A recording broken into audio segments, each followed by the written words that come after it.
In number 13, they're asking us about the statements, whether they are true or false. They're talking about g of x being a function of f of x. So let's just write a general situation here. And let's talk about these parameters just a little bit. Remember, if a is less than 0, so a is negative, you get a reflection across x, the x-axis. Okay. If a, or the absolute value of a, I should say, since we're now ignoring the negative, is greater than 1, then you get a stretch vertically.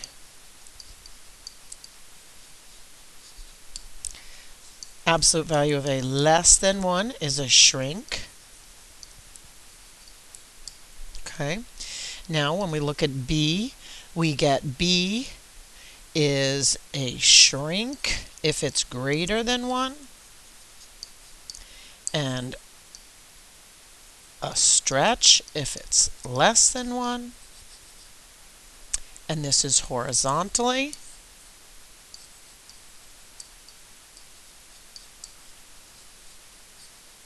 And then remember, HK sometimes represents a vertex, sometimes represents a reflection point or an end point, but always remember that H affects X, so this is a shift horizontally, and that K is a shift vertically. Okay, and the h that we see here is always the opposite of what we see inside the function. So now let's go back and look at statement A.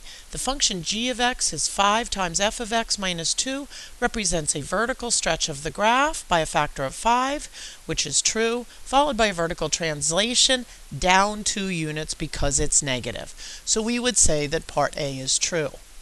If you look at part B, g of x is 7 times f of x divided by 4, represents a vertical and horizontal shrinking of the graph, and we would have to say that that one is false.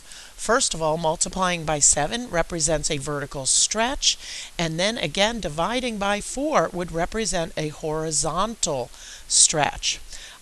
Just to prove that to yourself, go ahead and put in any function, multiply it by 7. You should see that that function gets bigger faster. So it increases at an increasing rate. After you multiply by 7, it should be 7 times bigger.